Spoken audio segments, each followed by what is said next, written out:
two writers, one just starting out, the other a bestseller. Join James Blatch and Mark Dawson and their amazing guests as they discuss how you can make a living telling stories. There's never been a better time to be a writer. Yes, hello and welcome to the Self-Publishing Formula podcast with James and Mark. We're back in the studio. How does it feel? Good to be back, James. Good to be back. Yes. We get a couple of questions. Quite often I get asked, because of the technical brilliance of the podcast that I produce here, I often get asked, how do you technically produce this, James? And people have been intrigued by these screens, which you can, if you're watching on the YouTube channel, you can see Mark hiding behind his. And they're very good. They're dampeners, so they just make the sound not travel too far. And they're very nice. So if you're listening on audio, it should sound nice and dead. We sound dead, I think they say in the industry. It actually is a little bit echoey in here, but you're... it is a bit. Your chair's a bit squeaky as well. It is. I'm a bit squeaky. Hopefully you're going to build a new recording studio when you move house at some point. Well, actually, it's a nice segue into the first thing that we were going to mention today. Yes, which is the expense of running this podcast. So we have an announcement to make, and that is that we love doing the podcast. We absolutely love doing the podcast and absolutely have no intention of doing anything else but doing it. But well, speak for yourself. Yeah, it is. Obviously, it's a huge production effort every week. It has its own value and its own space in our SPF community, but we have decided to open a Patreon account, which gives you, the listener, an opportunity to be a bit of a closer part of the podcast and contribute to its running week to week. So we have set up the account at patreon.com/SPF podcast, and Patreon is spelled Patreon. And there are 3 tiers for you to get involved should you want to. 3 reward levels, so simply $1 an episode, which we'd be enormously grateful for, I can tell you. Or $2 an episode, or at the gold level, $3 an episode. And you get lovely rewards for each of that. So first of all, you get a shout out here on the podcast, get your name mentioned. At the upper levels, at the very searing $3 level, you will get pretty much everything delivered to you. So you'll be automatically entered into any contests that we run. You'll get all the PDF and cheat sheets sent to you. You don't have to sign up for those or go anywhere to get them. And there are 1 or 2 other things. The rewards will obviously get better over time. So we'd love you to support the podcast. We'd feel enormously grateful. Last time I looked, I think it cost us approaching $20,000 a year to run this podcast. And that doesn't include our time. And your time's expensive, right? It's very expensive. Let's not even talk about John. No, let's not talk about the hideous expense of John. You're about to get your hair cut done. The coiffeur budget is quite expensive. It's very expensive. Yeah. I've got a lot of hair to cut. Yeah. And so that's it. So patreon.com, Patreon/SPF podcast. You might be the first person. Actually, I'm the test account, so I'm the first person. SPF podcast? SPF podcast. That's right. I thought it was correct. SPF. No, it's SPF podcast. I stand corrected. Let's not confuse. Yes, I'm already confused. Listener, for this one. This is not part of the rewards at the moment, is it? But I'll tell you what we could do. We could choose a random couple of our early Patreon members and send them a mug. How about that? Yes, we'll send them a mug. John Dye will be jumping on a train. If you're watching on YouTube, you can see that Mark has this splendid SPF mug, which looks excellent. I have a coffee cup. Yes. At the moment. It has the Union flag on it, which is great. Yes, it's a very nice mug. We actually posted these in, my wife Lucy organised these, and we posted them in the Facebook group. And I was quite surprised by how many people want an SPF mug. So that was quite nice as well. Nice brand new branding. We've had a little technical thing in the background, but it's fine. It's fine. Those who were listening may have just heard our blackout blind fall down. That's John Dyer. John to aisle 4. Clear up in aisle 4, please. Anyway, yes, we'll move on before the entire blackout blind falls down. Yes. But yes, there's some very nice mugs, and we'll give as James says, a couple of those to people who sign up early doors for the Patreon account. So yeah, looking forward to getting that started. And there is some good stuff. We're going to do some monthly Q&As. Yeah. One of the benefits everyone will get is that you get to ask me questions, and I'll answer those, and those will be distributed to Patreon subscribers through Patreon. So something useful and kind of interactive there as well. Yeah, great. So, and thank you for being a friend of the podcast. We have lots of very loyal listeners who are in touch with us very often, and it's a part of the community. It's the best thing we do. I think the thing we enjoy the most. Okay, and talking of enjoying the most, we've got a really good interview, as we always bring you good interviews. We occasionally talk about author collaboration, but this is like the ultimate author collaboration. This is an incredible journey, literally a journey. Life's a journey, but this was physically a journey. The J word, I hate it. Yes, it was. It was literally it was actually a journey. It was, yeah, we can get away with it, I think, this time. So yes, friend of SPF, Joanna Penn, and Jay Thorn and Lindsay Baroka and Zach Bohannon, he says from memory. Well done. Travelled from Chicago to New Orleans and wrote a book whilst on the train. I've made that journey myself on the same train about 20 years ago, so I know exactly the trip that they made. I think it's called American Demon Hunter or something along those lines. American Demon Hunter's Sacrifice. There we go. Yeah. So, and they wrote that together. And collaboration is an interesting idea. It's something I'm doing at the moment. I can't really announce too much about that, but a couple of previous guests on the podcast from the world of traditional publishing are probably going to be writing in my Milton and Beatrix world. So we're going to talk about that a little bit later. I'm not ready to announce any details on that yet, but that's something that I've tried before, found it quite difficult, but I'm going to give it another try with these two writers. And no, you can't either, James, before you ask. You've got to finish your novel first. You've coaxed Ian Fleming out of death. Ian Fleming will be joining up with Robert Ludlam. Yes.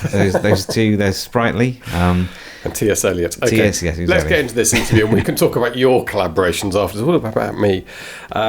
Jay Thorn, lovely guy. Absolutely love talking to him. Enthusiastic and infectious, and a really interesting story about collaboration. Jay, okay, so first of all, before we talk about the train journey, which is what we're going to talk about today, let's just get a little bit of who you are. So give us your background, Jay. Well, I started self-publishing around 2009, 2010, prior to the Kindle Gold Rush, and I had read Stephen King's On Writing and decided I had never written a novel before. I'd written my entire life, but never a novel. And I thought, oh, why not? I'll just write a 125,000 word epic fantasy first time out of the gate. Why not? And as you do. Took me yeah, of course, as everyone does. It took me 10 to 12 months or so to write that first draft. And ever since then, I've been writing. Try to write every day. I've published about 1.5 million worth of words, and since then. And just keep plugging along. And I think it's somewhere along the line, because, and I'm sure we'll get into this, I have a background as a musician, and I've done a lot of collaborations. And being in a band is all about collaboration. And so I kind of brought that over to the author side, and it started, in 2012, 2013 with multi-author box sets, and it's kind of evolved to where I am today. Okay, that all sounds good. A couple of quick questions then. In terms of genre, there's a lot of words you've written. Have you stuck to the same genre throughout? No, I didn't start that way. I was kind of all over the place, trying to find my own voice, trying to find the genre that I was really interested in. And so I started writing a lot. I was writing different types of fantasy, horror, dark fantasy. And I think over the past couple of years, I've sort of turned more towards like dystopian post-apocalyptic fiction. That's really where I think I shine the most. I think that's where my passion is, and it's kind of what I'm writing now. So who knows in 2 or 3 years, but that's kind of what I'm writing these days. Okay, and the musician stuff. So, like you say, musicians by and large collaborate. They're the ultimate collaborators in the sense that they need each other, they feed each other, then they argue with each other, and they fall out with each other, and they get back. And it's almost like a family, isn't it? And every band goes through this sort of similar thing. And I don't know quite whether it's the same in classical music or not, probably. But so you come from that culture of sitting alongside somebody and riffing together and moving on. And writing actually doesn't necessarily lend itself to that. Can be, for most people listening to this podcast, it's a bit of a solo occupation. But obviously, did you set out to make sure that wasn't the case with you? That it was not part of my grand plan. I wish I could say I was a visionary, or I was smart enough to know that ahead of time, but I was just kind of going with my gut, and I ended up falling into this role as a collaborator. And I think you're right. I think most authors in particular that's a type of art that's most often created individually in a solitary place. And I think where I started with the collaborations was around the marketing side. So, reaching out to people and saying, hey, we're all writing in the same genre. Why don't we box up our books and put them out there and we'll all promote them together? And I think that's where it started. And I think for people who are considering collaborating, that's a great place to start, because the creative process is messy to begin with. And when you involve other people, it's even messier. And it's great, but it's messy. And I think if you don't have any sort of practice at that give and take of collaboration, the marketing is the easiest way to get going on that. Okay, let's move on to the the meat of this interview. So this started because I bumped into Joanna Penn at London Book Fair, and I said, "Hi, Jo, what have you been up to?" And she told me about this train journey she had literally just been on, and I said, "You did what?" But you were part of this, so just take us back. Where did this all start, and then tell us what happened.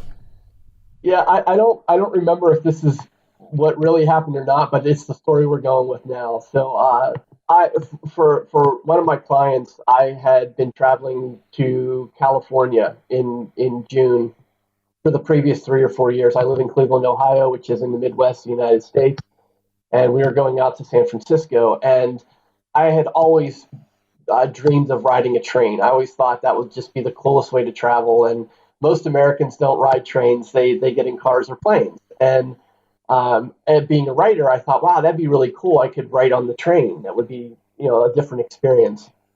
So fast forward, I did that 3 years in a row. It's about a 2.5 to 3 day train trip from Cleveland to San Francisco through Chicago. And I wrote, and every year I wrote and I loved it. And on the last one, I think on Twitter, I was tweeting Lindsay Broker, and I was making a joke or she made the joke like, oh, you should write a collaborative novel on a train, and that's kind of where it started. And I thought to myself, like, why not? Like, why not ask a few people and see if they want to hop on a train and see what happens. So that's kind of where the idea started. So were you the organizer? You instigated this? Yeah, instigate's a good word. Yes. And how did you find your co-collaborators? Your co-collaborator. Collaborator means co, doesn't it? How did you find your collaborators?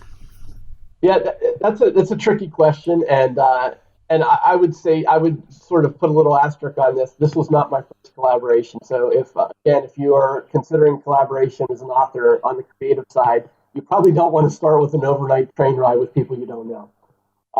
So I immediately thought, okay, well, I knew I wanted some balance. I knew I wanted about 3 or 4 people to be part of this. I wanted different voices, some diversity in the creative process, and I had collaborated with Joanna on Risen Gods, and we got along quite well. And I love her, and she's been a great inspiration to me. And so I kind of asked her, and I think I posed the idea to her first, and I said, here's what I'm thinking about doing. Would you ask another woman writer? I'll ask another guy writer, and we'll see if we can get 4 of us to do this. And I immediately thought, Zach Ohanan, because Zach's my guy, and we're starting a whole publishing business together, and Zach was totally in, and Joanna said, well, who are you thinking of? Like, who's the other woman I should ask? And we both thought Lindsay Broker at the same time. She was the first name that came to both of us, and we were able to trick her into going too.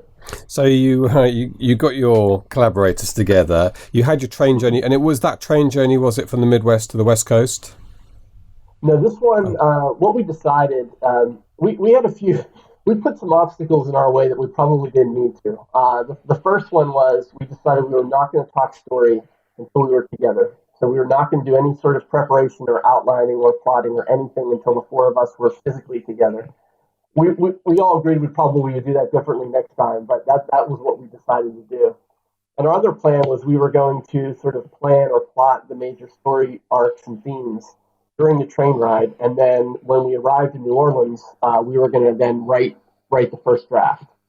So we all met in Chicago. There's an Amtrak train that runs from Chicago to New Orleans. It takes about 19 hours, and it goes overnight. So we met in Chicago on a Sunday afternoon. We got on the train there. We each had sleeper cars. Zach and I shared one. Lindsay and Joanna shared one. On the train ride, we started kicking around some ideas, started talking about the story. And then the next day, when we arrived in New Orleans, we got together and started the drafting process. Well, did you work overnight? You went to bed at some point, and you had your cabins. Oh yeah. Okay. Yeah, Joanna was. Lindsay was coming from Seattle, I believe. Zach was coming from Nashville, and Joanna was coming from Bath. So Joanna was all jet lagged, and she was really tired, but we were all tired. So we were basically hanging out on the train. There's a lounge car with booths where you can sit 4 people. So we were sitting at a table, kind of talking, and it was the first time all 4 of us had ever met face to face. So there was we were just kind of hanging out a little, mostly on the train ride, and then we slept, and then the next day we got up and worked a little bit on the story, and got to New Orleans 2 or 3 in that afternoon. Okay, so how did the initial discussions go then? So you sat down there really with a blank page, having forced yourself not to do any pre-work. Where did you begin? Somebody must have brought an idea to the table, right? Yeah, Joanna had this idea. I still have a world called American Demon Hunters, and this is a world much like the X-Files in that the protagonists move from sort of one challenge to another. So it's a series, but it's not a linear series. And in this world, these demon hunters go to a different city to battle whatever the paranormal obstacle happens to be. And Joanna had the idea. She's like, "Why don't we write this in the American Demon Hunters world? Because we already have characters established, the rules are established. It will be a little easier than starting from scratch." So we didn't talk story beforehand, but we sort of had the setting ready to go. And I think that made it a little bit easier because everyone was familiar, at least a little bit, with the premise. Okay, so then you plot, you get ideas, and how, I mean, the creative collaborations can be tense sometimes because everyone feels a little bit, you have ownership of your idea, and then somebody says, yeah, I don't really like that, and it's difficult not to take that personally. You have to, it's a maturity thing when you're in the creative industry. So how did this discussion unfold, and how polite were you to each other about ideas you didn't like? We had some tension. I mean, it wasn't, we weren't just holding hands and singing the whole time. I mean, we had some disagreements around stuff, to be totally honest. But I also think part of the reason why we were able to accomplish our goal of getting this drafted and eventually published 3 weeks later is because we sort of officially nominated Joanna as the creative leader. She was the one who was she went in Chicago, she went to a museum and she found sort of the inciting incident of our story, and she brought that to us, and we sort of acknowledged that she was taking the lead on that, and so I think that helped a lot. And then we also had a moment where, because we did not have an outline, and Joanna's more of a pantser. Lindsay, Zach, and I had a moment on Tuesday where we were struggling because we kind of didn't know where the story was going to go. And Joanna said, "Hey, why don't you guys just come up with a short little outline, a draft of an outline, and we'll look at it tomorrow." And we did that. 3 of us did that when Joanna went to bed, and then it kind of set the stage for the rest of the story, and it worked out pretty well. But there's disagreements all along, and I think one of the things that came out of it that Joanna talked about quite a bit was, if you don't have any collaboration experience or you don't have any publishing or writing experience, it's a really hard process because you haven't developed that skill set, and you can take things personally. And Zach and I just kept saying the whole time, like, the story is the king. It's not about our idea. It's not about our voice or our character. It's about the story. The story has to trump all. And so we were able to get through it. But yeah, I mean, there's always going to be moments of tension and disagreement. Yeah, but I can already see how great this is going to be as an experience for people, because actually learning to let go of your babies and so on, and learning that the story is king, is a really difficult. Actually, it's probably more difficult to do that when you're sat by yourself, because you haven't got somebody saying to you, "Do you know what? That doesn't work," until you get to the editor stage. Yeah, that's a really good point, and you have to. Every time, all of our words are precious to us, and every time we write them, we hold on to them. And there are, in every collaboration, and especially in this one, there were thousands of words that all of us wrote that got cut, and that's just how it is. And that's what, if the early reviews, the book's only been out for less than a month now, and all of the early reviews talk about how fast paced and how interesting and exciting the book is. And I think that's because we were really hard on ourselves, and we cut stuff that didn't have to be there. But you're right. Like, you have to learn that, and I believe the best way of learning is by doing it. Yeah, so you almost had an editorial process going on at the time of writing, so you got that pace down, whittled it down, the sort of thing that an editor will do with you afterwards and say this is where it drags. That was happening dynamically. But then I'll talk a little bit more about the writing, and then I want to talk about what happened afterwards. But so you did the train journey, you did the kind of plotting and stuff. Joanna went to bed. You all went to bed, I think. And you got to New Orleans, and then did you say you had, 2 or 3 days in New Orleans together? How long was this? We arrived on Monday and we left each other on Friday. And so we spent most of the week there. And again, we didn't have a hard schedule. And, we were saying, like, we probably should have, looking back at it. But what we had decided to do was sort of have a story meeting first thing in the morning and then in the evening, so that everyone knew what they were writing and where and when. We didn't necessarily, all 4 of us, sit down at a table, knees touching, writing every day.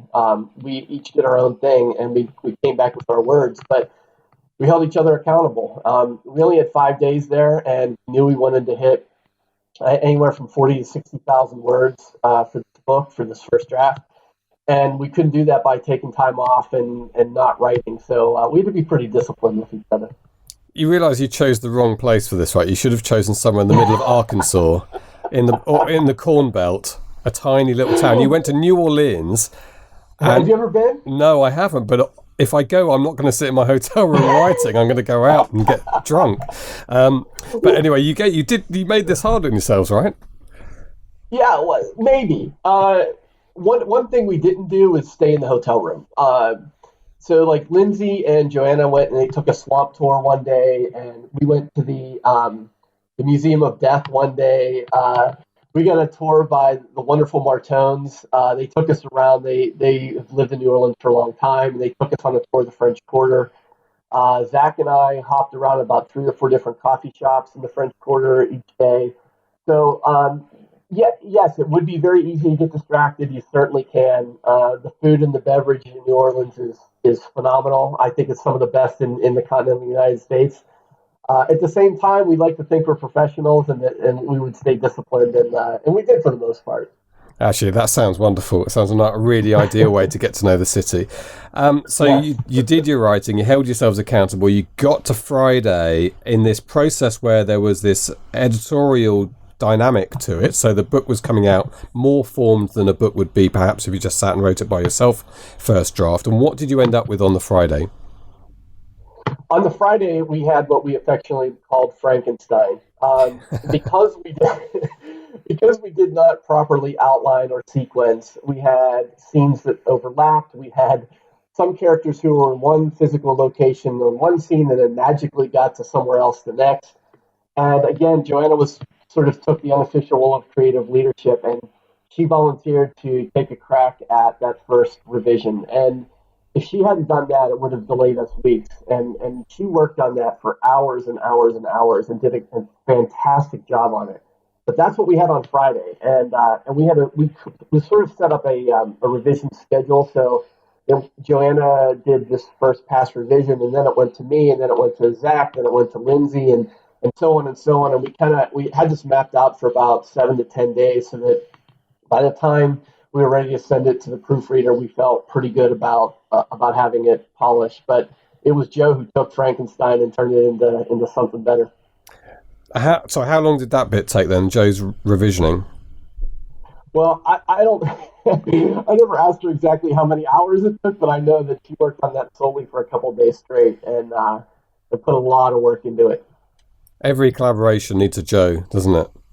Yeah, yeah, but she'll be the first to say don't ask her to do it. Doesn't want to do any more right now. We're going to get her back on. She was our very first podcast guest back in the day. I can almost say back in the day now. We've been going long enough. But we decided recently that we're going to revisit some of the early guests, and so Joe's on the list. I haven't told her yet, but she's going to come back on soon. So we'll get her side of this. She'll say they were slave drivers. It was unbelievable. Yeah.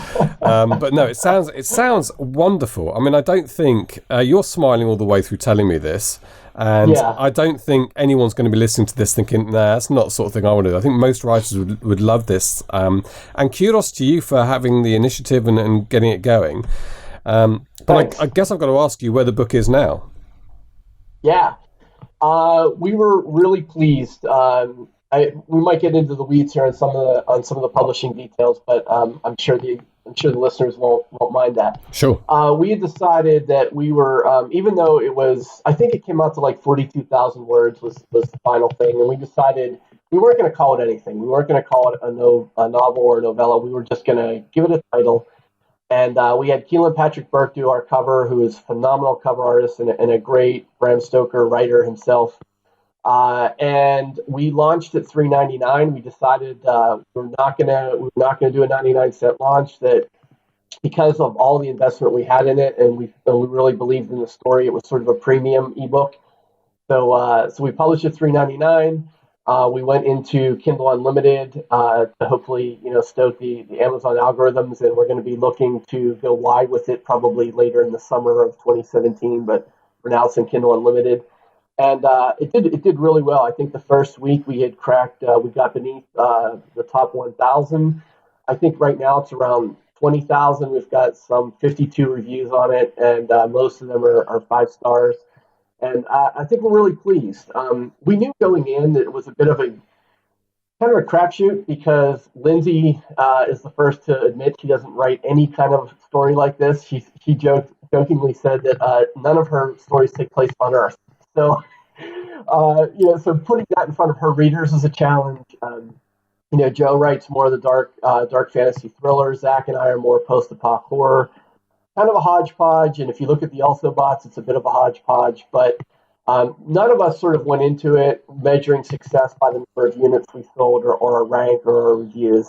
I think our success was being able to say we did this whole thing in a matter of weeks, and I'm pretty proud of it. Yeah, I was going to say the motivation for doing this wasn't purely commercial or commercial at all, really. By the sounds of it, it was an exercise in itself that you wanted to complete and take part in. And do you feel that you've grown a little bit more as a writer as a result of this? Oh, tremendously. I mean, I grow in every collaboration I do. I learn so much about the process because you can't help but not when you're working with someone else. And being able to spend the week with Zach and Lindsay and Joanna and being able to be part of all of their creative process, but also just their mindset and learning habits and learning ways of doing things is just fundamentally incredible experience. And it's something that Zach and I we kind of had this epiphany on Thursday. I think we were sitting at a pub and having dinner, and we were like, you know what? So many people would love this, and we're still early on, but we think we're going to try and offer this kind of opportunity for other writers. And if we have time, we can talk a little bit more about it. But we believed in the process so much that we think other people would find it really incredibly powerful. Well, let's definitely talk about that, because I think there's definite scope for some sort of structured way of other people doing this, whether you're the organizer, the instigator, or whatever. And I'm already thinking in my mind that, maybe an additional step would be for the journey to somehow more closely link to the story you're writing. So maybe, some way it starts in Chicago and ends in New Orleans, and then you go off and you with a bit of plotting in advance. That could really help. That would be an amazing. If you knew that you are writing a chapter where a guy's arriving in New Orleans the next morning, and that's what you're going to be doing, and how more vividly are you going to write about it? Well, and that's what we did. That's what we ended up doing for Sacrifice, and that's a credit to Joe. We had some discussion about what the story was going to be about, and I was already thinking like, oh, we'll set the story in New Orleans, and Joanna was like, no, let's set it on the train. So the whole story we told takes place on the train from Chicago to New Orleans. And one of the greatest things that came out of that was all the little details. When you travel, you forget all of those wonderful little details. So things like the Peruvian chocolate brownie that we were served at dinner is in the book. Patrick, our train car attendant, is in the book. The grumpy lady at the Amtrak desk is in the book. So, you're right. It's selfishly, it's like a memory book for me, but it's also a really authentic story because so much of what we experienced made its way into the story.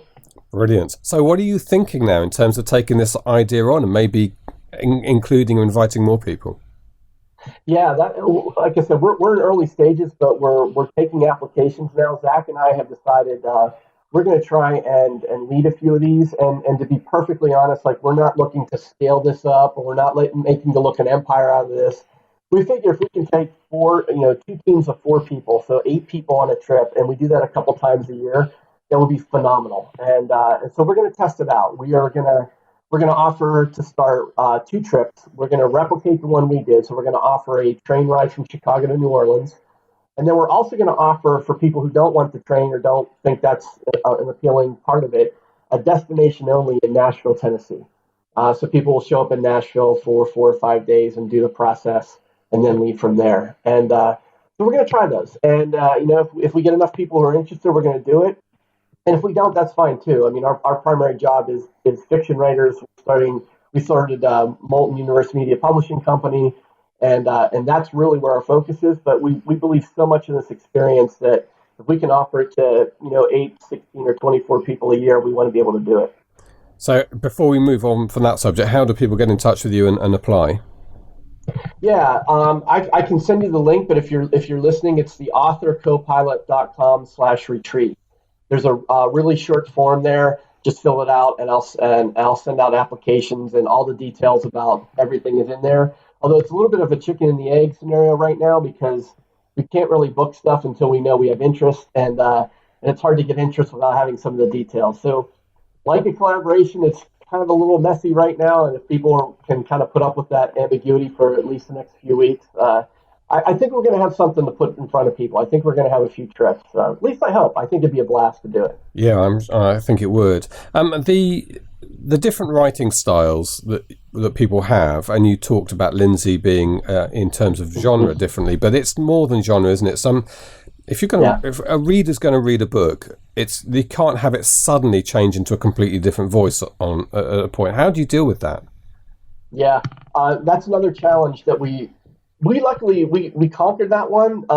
And the way we did it is we each wrote a character POV in the story, and because we each wrote that character's POV, we were able to maintain that character's tone, our own writing style.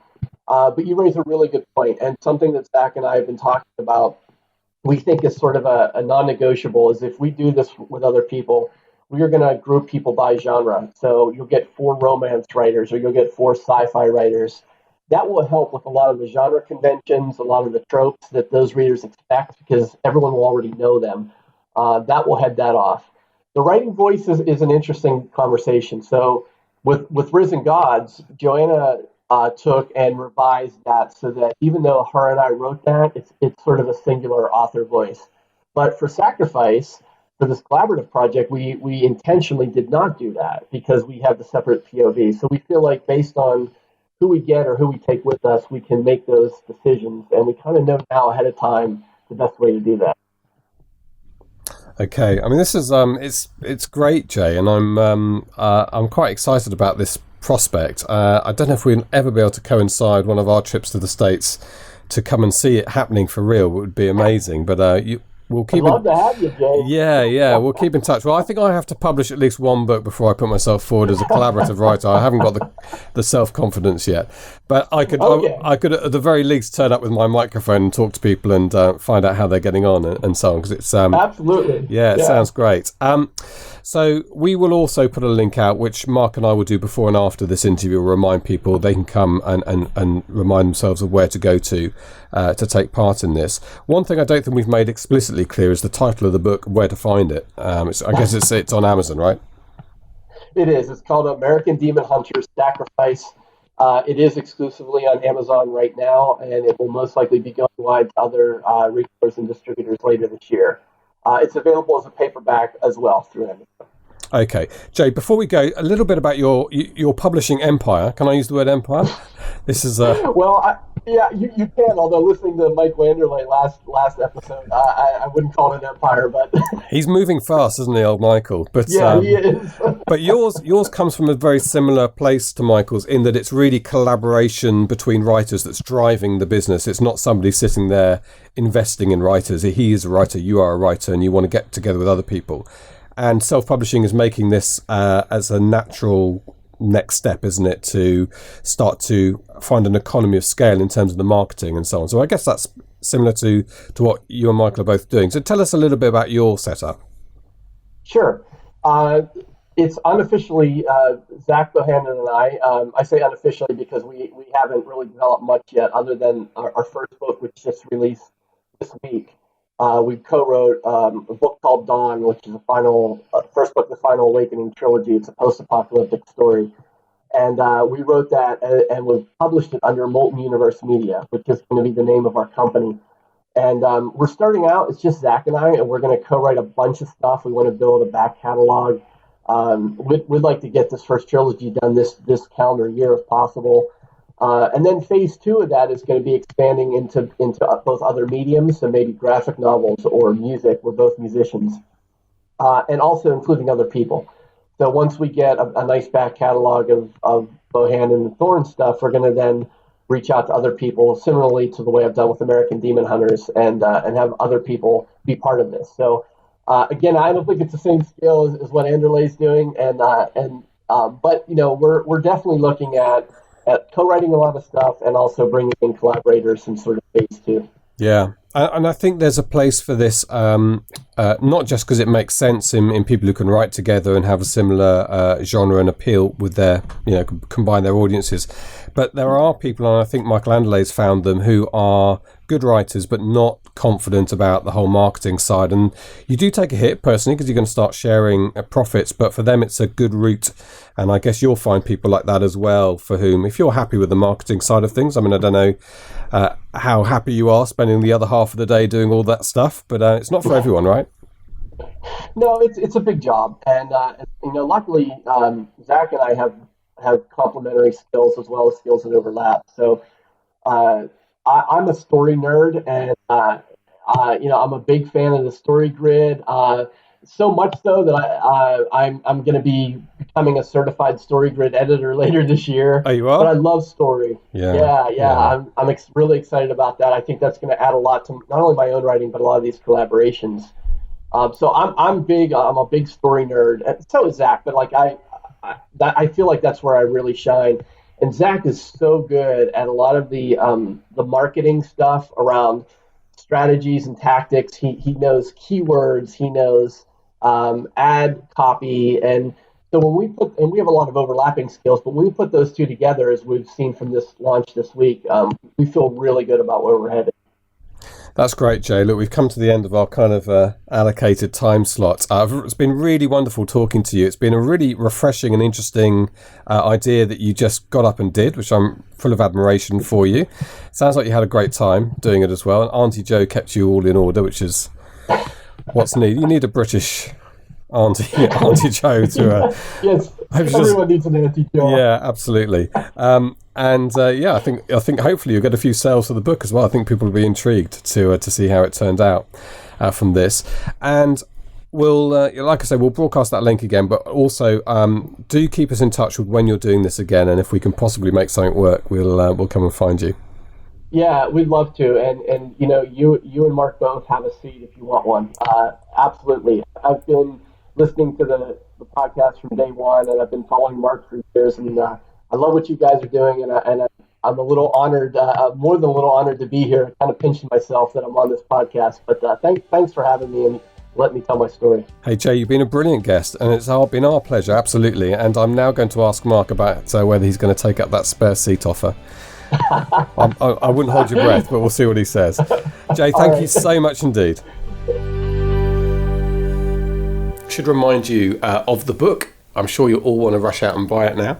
American Demon Hunters Sacrifice, and you can see the list of authors: Thorn, Bohannon, Barocca, and J.F. Penn, of course. That sounded like fun. And I think one of the things that struck me is also that I struggle to get in the hours and get the word count up, as you know, in my busy life. But there you've got this not only keeping each other honest, kind of because you're talking, but you've got nowhere to go but to sit there and write. And what a great exercise that is, particularly if you find it more difficult to get your word count up. Also, if you think about a novel, let's say it's 100,000 words, and 4 writers write 25,000 words each, that's not a huge amount. It's a chapter, isn't it? Yeah. Yeah, well, one of your chapters, and I know a little shorter than that, but yeah, that's it makes it a lot more doable. Lots of challenges, of course, to make sure the voice is consistent. And I know that I've spoken to Joanna about the experience that she had. I think she was kind of the main editorial eye who worked on the book and made sure that the voice was consistent. Everything was as it should be. Continuity was correct. So there are some challenges involved there, but it is fast. And also, instead of having one author, you've got 4 authors who are able to promote the book. So if they've each got 10,000 people on their mailing list, you've suddenly got a reach of 40,000 for the book rather than just 10,000. So loads of reasons why it's something that newbie authors should certainly give some thought to. And to do it on a train going down to New Orleans, that's pretty cool. Well, Jay Thorn is definitely going to do it again. He's been in touch with me a couple of times since we did the interview to say that if people are genuinely interested in this, to get in touch. So you can email us at support@selfpublishingformula.com. We'll pass your email address and your interest along to Jay. And they are potentially, this could be a regular thing, could be a once a year thing, and it could be a really, really good fun. I think I'd love you to go, Mark. They might well do. Yeah. I love going over there. So I'm going to America round about not too long from now. I'm going to Romance Writers of America to speak there. So that'd be good fun. You guys are going to NINC. Yeah, we should Florida. say we're going to be in Florida at NINC again this year. So if you listen to the podcast, you are part of the SPF community. You don't have to be a member of NINC or going to NINC, but if you've got an opportunity to drop down into St. Pete's Beach near Tampa in October. So I guess probably something like October the 6th is the Wednesday night, isn't it? No, October the 4th is the Wednesday night. So October the 4th, provisionally, we'll say we'll have a little meet up and we'll buy you a beer if you come up, particularly if you're a Patreon member, which which brings me back to just mentioning before we go, we have launched a Patreon opportunity for people to be a part of the podcast. You can sign up at 3 different levels, $1 an episode, $2 or $3, various rewards, but you get a Q&A, exclusive Q&A every month from Mark, which could help you in your writing. You also get everything that we talk about, all the freebies and giveaways. You'll get those delivered to you at the upper levels of that reward system. And rumours that James will remove an item of clothing for every... not true. I should also say, actually, the one reward that I didn't mention, which comes in the gold and silver, the $2 and $3, is an opportunity to win the course for free. So you can win the 101 course. Once a year, we'll do a draw for the 101 course, and once a year, we'll do a course for ads and 101 for the gold members. So check us out at patreon.com/SPF podcast. And the other exclusive bonus, the gold level is 1 dinner with John Dyer, and the silver level 2 dinners with John Dyer. He's on a roll tonight. He's on fire. John, stick that back up. Steady. We need to get a shot of that for the YouTubers before we go. Okay, that's it. Thank you very much indeed for joining us. Look forward to speaking to you next Friday. You've been listening to the Self-Publishing Formula podcast. Visit us at selfpublishingformula.com for more information, show notes, and links on today's topics.